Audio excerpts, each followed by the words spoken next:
எல்லோருமே நிம்மதி எங்கே எங்கே எங்கே என்று தேடித் அலைகிறார்கள். நிம்மதி எங்கே எங்கே எங்கே எங்கே? நிம்மதி எங்கே இருக்குது? இங்கே தான் இருக்குது. நிம்மதியை மூடி மறைச்சிருக்கு. நம்முடைய அறியாமை நிம்மதியை கம்ப்ளீட் இந்த நிலா வைக்கும்போது க்ளவுட்ஸ் ஃபுல்லாக மூடுது. சூரியனவே க்ளவுடு மூடுது. காலை சூரியனை பார்க்கலாம், அது வெளியே வர்ற சூரியனை பார்க்கலாம், சூரியனை பார்க்க முடியல, அவ்வளோ க்ளவுட்ஸ் மூடி இருக்கு. அப்போ அறியாமை வந்து நம்மளை மூடி இருக்கு. என்ன உண்மை என்னன்னு கேட்டால் எதுவுமே ஒன்றுமே இல்லை, எதுவுமே ஒன்றும் இல்லை அப்படின்னு நீங்கள் நினைக்கணும். ஒன்றுமே இல்லை, நத்திங் நத்திங் நத்திங் அப்படின்னு நீங்கள் உலகத்தில் உள்ள எல்லாமே உங்களை நத்திங் நத்திங் தான் நினச்சிட்டு இருக்கு. யார் உங்களுக்கு முக்கியத்துவம் கொடுக்கல, எல்லாம் பெருசாக பேசுவாங்க, புகழ்வாங்க. கடைசி எல்லாருக்கும் உள்ளுக்குள்ளே ஒன்றுமே இல்லைங்கிற கருத்து இருக்கு உங்கள் மேலே. நீங்கள் எவ்வளோ பழகலாம் வைக்கலாம், கடைசி அவங்களும் ஒன்றுமே இல்லைன்னா. ஏன்னா ஒரு நாள் பிறகு நொடிப்பொழுது மரணம் வந்துடும், ஒன்றுமே இல்லைனா 2 நாள் 3 நாள் மரணத்துக்கு பிறகு மறந்துடுவாங்க.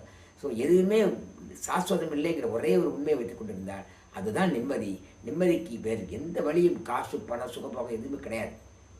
ஒன்றுமே இல்லை, நத்திங் என்று இருங்கள்.